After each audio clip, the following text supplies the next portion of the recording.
এই উম্মত তো এক নেকি দিয়া জান্নাতে যাবে। কয় নেকি দিয়া? একটা নেকি দিয়া জান্নাতে যাবে এই উম্মত। অন্য উম্মতের কথা জানি না আমি, এই উম্মত এক নেকি দিয়া জান্নাতে যাবে। নবীর একটা আদর্শের কারণে জান্নাতে যাবে। সিরত মানি আদর্শ। আর এটা আমরা কদমে কদমে মুহতাজ। কেননা এই ছোট জীবনটা যদি গ্রহণযোগ্যতা পর্যন্ত পৌঁছাইতে হয় আল্লাহর কাছে, চাই নারী হই, চাই যুবক হই, চাই বৃদ্ধ হই, যেই মানুষই হই না কেন, যেখানেরই হই না কেন, যেই বাসারই হই না কেন, যেই বর্ণেরই হই না কেন, যেই পেশারই হই না কেন, যেই সোসাইটিরই হই না কেন, এই জীবনটাকে যদি গ্রহণযোগ্যতা পর্যন্ত পৌঁছাইতে হয় কার কাছে? দুনিয়া আলাদের কাছে না, মালিকের কাছে, যিনি এক ফোঁটা পানির থেকে অস্তিত্ব দিছেন, যার কাছে আবার আমাদেরকে ফিরা যেতে হবে। পালানের কোনো সুযোগ নাই।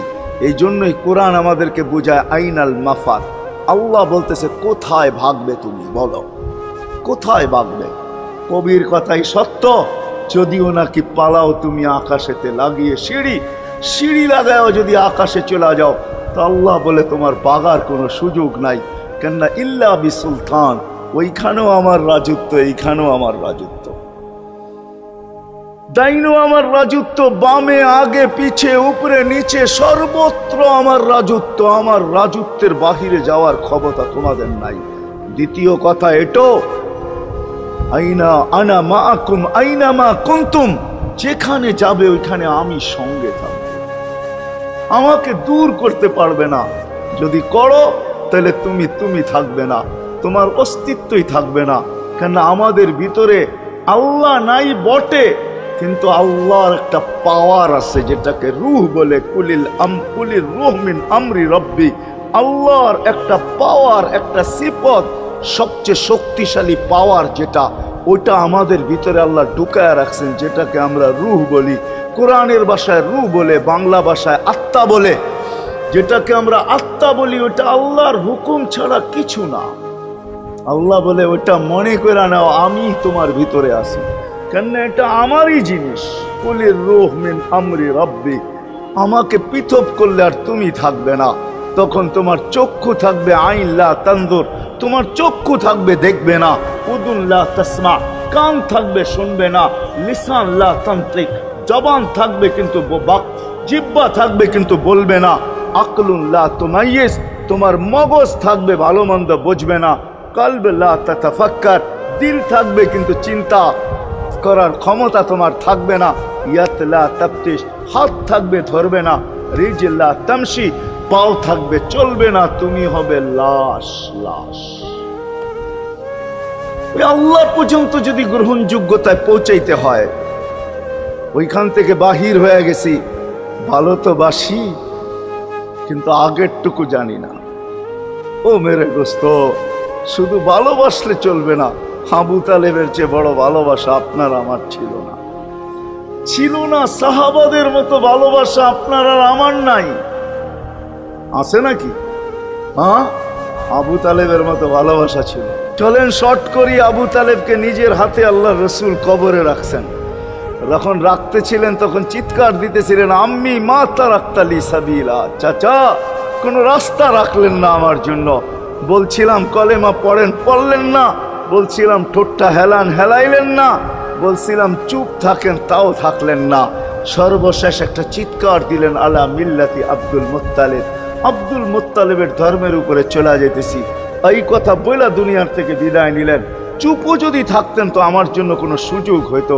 চাচা, ও চাচা, আমার জন্য কোনো রাস্তা রাখলেন না। ভালোবাসা কাজে দিবে না। এই জন্য চলেন, জীবনটাকে গ্রহণযোগ্যতা পর্যন্ত পৌঁছাইতে হইলে কদমে কদমে মুহাম্মদুর রাসূলুল্লাহর আদর্শ লাগবে। যেটাকে আরবি ভাষায় সিরাত বলে, যেটাকে কেরিয়ার বলে। আল্লাহর রসুলের কেরিয়ার লাগবে, আল্লাহর রসুলের আদর্শ লাগবে, আল্লাহর রসুলের সিরত লাগবে, আল্লাহর রসুলের চরিত্র লাগবে। এই জন্যই আল্লাহ কোরআনে বলছেন, লাকাদ কানা লাকুম ফি রাসূলিল্লাহি উসওয়াতুন হাসানা। তোমরা লিমান কানা ইয়ারজুল্লাহ, তোমরা যদি আমাকে পাইতে চাও তাহলে আমার আদর্শ সহজ করছেন, কঠিন করেন নাই। আল্লাহ কঠিন করতে পারতেন, আল্লাহ সহজ করছেন। কেননা আসলে উদ্দেশ্য ছিল আল্লাহকেই মানা, আল্লাহকে মানা উদ্দেশ্য ছিল। কিন্তু আল্লাহকে চোখে দেখা যায় না, মানবে তো মানবে কি করে? আল্লাহর কথা শোনা যায় না, তো আল্লাহকে মানবে তো মানবে কি করে? আল্লাহকে তো দেখা যায় না, আল্লাহকে তো আল্লাহর কথা শোনা যায় না, আল্লাহকে ধ্যান ধারণায় আনা যায় না, কোনো ধ্যান ধারণার ভিতরে আনা যায় না যে আল্লাহর আকৃতি এরকম। আল্লাহকে ধ্যান ধারণায় আনা যায় না, বর্ণনা দিয়া শেষ করা যায় না। আল্লাহর বর্ণনা দিয়ে কেউ শেষ করতে পারবে না। কোরআন বড় কিছু আমাদেরকে বুঝাইছেন, অনেক বুঝাইছেন যে আল্লাহর বর্ণনা দিয়ে শেষ করা যাবে না। আল্লাহ শুধু আল্লাহ না, 99 নাম দেখলেই বোঝা যায় যে আল্লাহকে। আল্লাহ শুধু আল্লাহ না, আল্লাহ 99টা পদের অধিকারী। বিদায় আল্লাহ ধরা ছোঁয়ার বাহিরে আল্লাহ মানুষ প্রশ্ন করতে পারে, আপনাকে মানবো তো মানবো কি কইরা, পাবো তো পাবো কি কইরা? তো আল্লাহ আসান করছেন যে আমার নবীর আদর্শের ভিতরে আমি লুকায়িত আছি। ফুলের ভিতরে যেরকম ঘেরান লুকায়িত থাকে, আমার নবীর আদর্শের ভিতরে আমি লুকায়িত। নবীর আদর্শ মানতে থাকবে, আমাকে পাইতে থাকবে। এই জন্যই রাসূলুল্লাহর আদর্শ দরকার, সিরাত দরকার, কেরিয়ার দরকার। আর কেন আপনি আদর্শ মানবেন না? জীবনটাই তো আপনার জন্য আমার জন্য ছিল, ঠিক না? চোখের পানি ছিল তো আপনার জন্য, চিৎকার ছিল তো আপনার জন্য, রাত ছিল তো আপনার আমার জন্য, দিন ছিল তো আপনার আমার জন্য। দুনিয়ার কোনো মুহূর্ত নাই যেখানে যে আপনাকে আমাকে ভুলে গেছেন, এমন কোনো মুহূর্ত নাই। আরশে যাইও আপনাকে আমাকে ভুলেন নাই। যখন আরশে গেছে আমার বিবেক বলে ওইখানে হারায়া যাওয়া দরকার ছিল। মুসা আলাইহিস সালামকে আল্লাহ আরশ থেকে নিজেকে দেখানোর জন্য তাজাল্লি দিছেন।